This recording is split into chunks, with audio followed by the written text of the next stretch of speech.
Hello and welcome to the Disruptive Author magazine. My name is Deborah Fay and I am the founder and CEO of Disruptive Publishing. And today our guest and our feature author for our next magazine for the winter edition is Terri Tonkin. Welcome, Terri. Hello and thank you for having me. Yeah, my absolute pleasure. So for those people listening and watching, or whatever you're doing, watching and listening, we've been having some crazy conversations in the background beforehand. So this could be a bit of an interesting interview, or not, who knows? But anyway, so Terri and I have worked together on a number of projects, which has always been good. It's always worked out very well, and I very much value what Terri brings to what I do, to all the projects that we've done. And she's also, apart from the work life, she's just someone of character that I value. So I'm really pleased to be able to interview her this month and to have her on our winter magazine. So we're going to start with, for the listeners, Terri, can you tell us about your author journey? How many books have you authored or co-authored or contributed to so far? And I know there's quite a few. So over to you. Thank you. My author journey started about 4 years ago it was the middle of the year in 2018. And that was where my author journey started. And I wrote My Time to Shine, which is my memoir. Mm-hmm. Since then, I've got the bug of writing, as we talk about something. Yes. As we do. Mm-hmm. And I've been a contributing author to 9 compilation books and a case study in another. And I've just signed up to do another compilation book. So by the end of this year, all going well, that will be 9, 10, 12 altogether, I think it'll be. Oh, remarkable. Hot on the trail of one of our other authors, Trish Springsteen. I've got a few to catch her yet. Yeah, totally.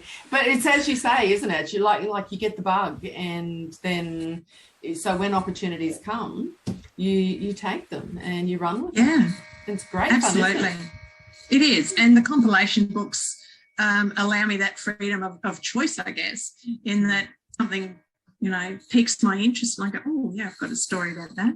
And there's 2,500 words gone. Let's have another one. Totally. And actually, as we are interviewing this, the blog that I've sent out this week is all about the reasons why, and I know you've seen my presentation on this, the reasons why a compilation book is such a great idea, especially as a stepping stone. But to advance whatever you're doing, if you've got something to say and you love writing, any opportunity is a good opportunity, isn't it? Absolutely. And to be a contributing author in the magazine each edition. Every opportunity you get to write improves your writing. Mm-hmm. Yep. So for me, it's a win-win all the way around. Totally get that. So can you tell our listeners more about your journey? So how did it come about your first experience, and so what made you decide to actually go down this path? What was the turning point for you? Because I think it was obviously later in your life when you decided to take the plunge, but you wanted to be an author for a while, didn't you? I've wanted to be an author since I was a child. My parents lived in Western regional rural Queensland, so we had to go away on a lot of holidays, and we didn't have a lot of money to do a lot of things, especially travel. So one of my outlets, one of my escapes was reading. So I had the complete set of the Enid Blyton, famous 5, 7. Yes, I love. So we're showing your age, aren't we? Yes. And so, I've always wanted to be an author, but then, of course, you grow up, you go through school, you get married, you have your kids and so forth and so forth, and there's always lots of distractions. And I had finished work with the public service, and I had gone back into some more learning, and I was doing my coaching training, and I actually met a mentor there who mentored people writing books. Wonderful. So when I'd finished my studies, I contacted her and I said, need to have a conversation. And she said, okay.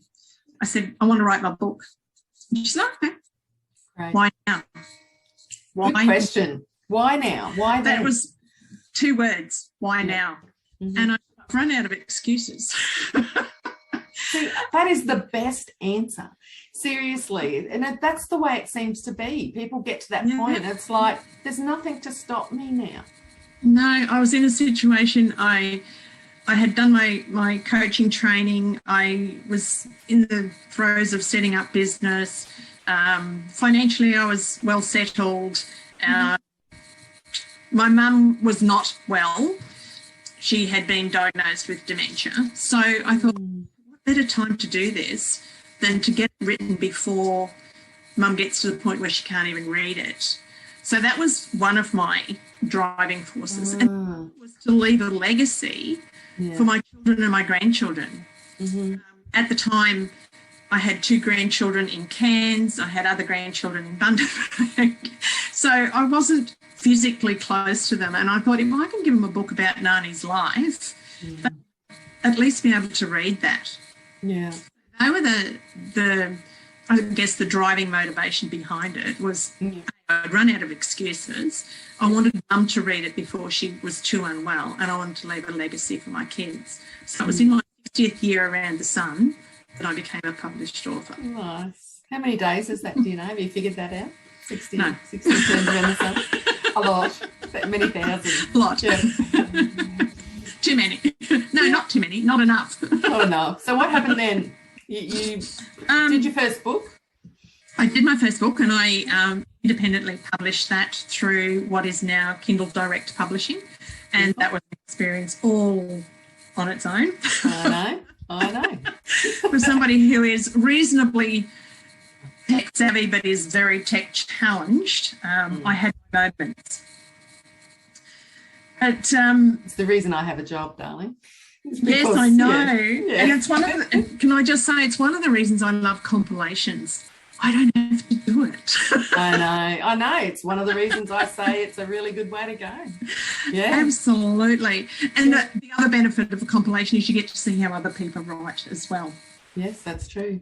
So in 2018, I wrote My Time to Shine, which was my memoir. 2019, thank you for the invitation to be part of Business Warriors. Then, so that was mid 2019. Late 19, my mum passed away. I took a step back from business and thought, give yourself time. January, I started to get back into things, do a couple of little online courses, do the odd networking, and my hubby was made redundant. We thought, big major changes in such a short space of time. Short space. So we thought, well, great. He was looking at retiring in the August. We thought, beautiful. We'll go now. This is our opportunity. We'll travel. The Travel Expo was on the very next weekend. We went and sorted all this beautiful travel, and the next month, the pandemic hit and the world imploded and everything got cancelled. Oh dear. It's never been the same since. Yeah. No, what do I do now? And fortunately, somebody else referred me to another compilation book, and that was Changemakers. He invited me to go into I Did It. And so I had 2 writing opportunities. I thought, thank you, universe. Here we go. Yep. So I did those in 2020. And then in 2019, I had opportunities to write for Forever Changed by Suicide and Mothers Making a Difference.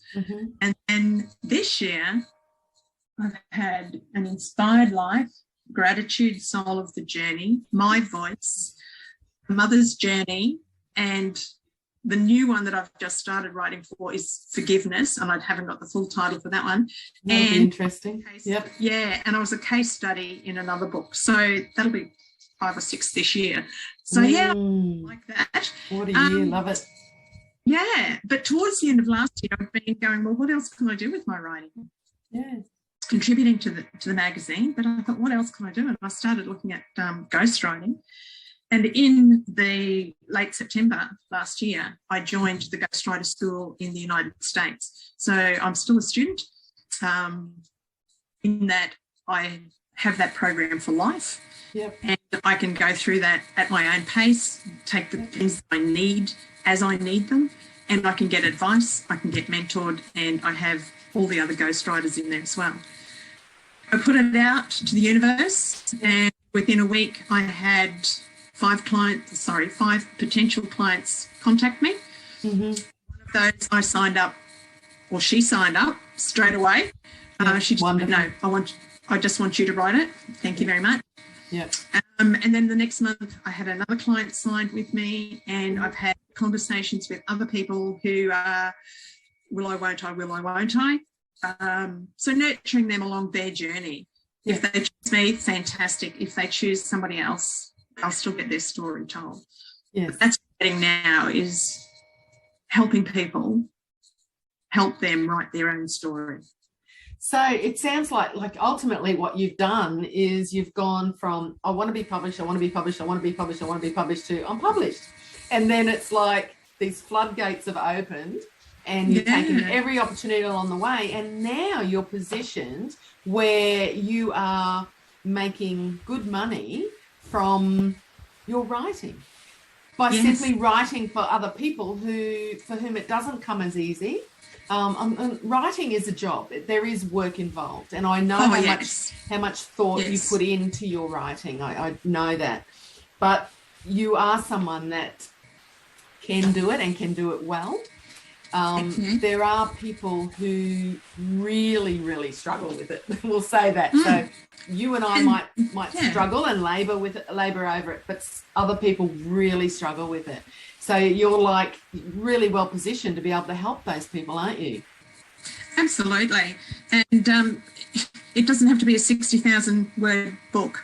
No, not at all. Not at all. It could be an ebook that they want help with, you know, a few thousand, 5 to 10,000 words. Or it could be like my first book was 23,000 words. Yep. It doesn't have to be a massive volume. I actually love that about today, with the technology that we have, you know, and the fact that we can, you know, access so much information. It's like if you're going to write about something, write about it. You don't have to write the whole book on the whole subject. You just write about what you know or tell your story. There's it has to be this many words and this many chapters and this many pages, and there's none of that nonsense anymore that was traditional. You can do whatever you like. I love it. It's fantastic. Absolutely. Yeah. Something I hadn't mentioned earlier is, out of the blue, somebody had put a post on Facebook. Does anyone know how to do resumes? And I went, I used to wear that hat. They forwarded my name to somebody, and I've done her CV and a covering letter for her this week, and she's referred her colleagues to me as well. So ghostwriting, and I've had an inquiry about content writing. So it's not just books. That next week. It's getting more than what I had envisaged. So look, I love that because I'm still writing. Well, an author is an author. It's not just about the books. It's about loving writing, loving communicating through the written word, and to be able to get paid for that is such a blessing, isn't it? It's like you can be doing that and getting paid. It is. Yay. Yeah. One thing I haven't looked at, and I don't know whether I will, is actual copywriting. I don't know if that's my forte. And I haven't gone into fiction books yet. It's more well-being, lifestyle, memoir style books that I'm in my happy place. Look, I totally align with that, which I guess is a way we found each other too. Yeah, true. So tell me, do you plan to write more books? I will definitely look at more compilation books. Yep. I may write another book myself, just not yet. Shouldn't say must. Not yet. Yeah. It's a maybe. It's always a maybe. If there's something that really tweaks my interest, then yes, I'll go for it. I'm writing books for others. Yeah. So I'm still writing books. They're just not in my name. Yeah. Yes. And It's not author's your name, not story. ghost. No, they're not my story. Not your story. Yeah. Yes. Yes. The way of putting it. True. Yeah. It's a bit like renting, isn't it? It's your home, Yeah. but it's not your house. That's true. That's true. I'm still writing books. Yeah. I'm still doing compilations in my own right. And apparently I'm expanding into other areas. So. Apparently. Love it. Absolutely love it. Which is lovely because they've come to me. They've come to me. So. And I feel like that's how you know you're on the right path, is when things do just fall into place in front of you and you can just see that path and it just feels like the most natural thing. Yeah. So, and I've watched that happen for you over the last 6 months or so, just sort of unfold in this new direction, and it's been great. Yeah. So very good. So not only have I got the writing bug, but I've got the writing buzz. Yeah, buzz. I love that. Very nice. So just one final question for you, and for those people that are listening, how can they connect with you if they would like to know how they can work with you, or if they would like to get a copy of one of your many books? My website is www.connectwithin.com.au. Yes. I am on LinkedIn under Terri Tonkin. I'm on Facebook under Terri Tonkin and Connect Within. And my email is terri@connectwithin.com.au. That's brilliant. That's TERRI. That's great. Very cool. Thank you so much for your time today. It's I always enjoy hanging out with you, but very interesting going through your story as an author. I love hearing stories about people becoming authors, continuing to write. It's a little bit obsessive about it, I guess. Doing what I do. Yeah, I think mine's a little bit of an obsession. Yes. Yeah. No, it's just a love of writing. It's perfectly natural to me. Perfectly natural. And I actually get enjoyment out of it. It's not that it's work. I enjoy it, and I enjoy bringing other people's stories to life. And I guess that's something else that I've had to learn, is to write in the other person's voice. It's got to be their story in their voice. So when talking with a client, I record it, I take notes, and I make sure that I'm using their expressions and their words so that their story is in their voice. Yes, that's so important. I think because we do a lot of compilation books in particular, there's editing, and then there's ideally you don't touch the chapters as much as possible so that the uniqueness of each of the different voices in the book really stand out. It's an important thing. So I imagine that would be actually quite challenging for you in writing that story and getting into that person's space while you're writing it. So yeah, it's really important for me to have face-to-face contact with them, physically face-to-face, Zoom face-to-face. I record as well as take notes, and just hearing the nuances in their tone and their expressions and those sorts of things. It's very important that comes through. So, very important, particularly with non-fiction. Like, it's a whole different story with fiction, whole different story. Yes. But with the non-fiction, this literally is someone telling, it's someone speaking. So, yes. So cool. All right, so, my love. Just in relation to what I do, and we were talking books and CVs and content and ebooks, if there's people who want to be involved in compilation books as well, I'm open to you write chapters for them. Helping that process, yes, absolutely, because it means so much when your story is told to you, to your family, to your friends, to your clients. It is such a valuable resource. We actually have, currently we've got 5 projects in the works, or about to be in the works, at varying stages, and potentially another 2. So you're certainly on my radar in terms of, letting people know that you're there to support anyone that wants to contribute but isn't sure that they can do that for themselves, but want to tell their story. Yes. So, but yes, for those people that are listening, you know, if you've thought about doing this, but you really, really don't have the confidence, then maybe looking at a ghostwriter, and in particular Terri Tonkin from Connect Within, you know, could be a really good option, and it means you can get your story out there. So, and the beauty of a ghostwriter is I write it, but the author has the final say. And it is the author's story. It's their book, it's their story. Yeah. So if you like what I write, you go with it. If you want things changed, we change it, because it's until it's right. That's the beauty of it. Yeah, absolutely. They have to be comfortable and they have to be confident in it. So yeah. No, that's beautiful. I've loved hanging out with you. Thank you so much for your time today. Thank you. Appreciate look forward it. to seeing what comes. Thank you very much.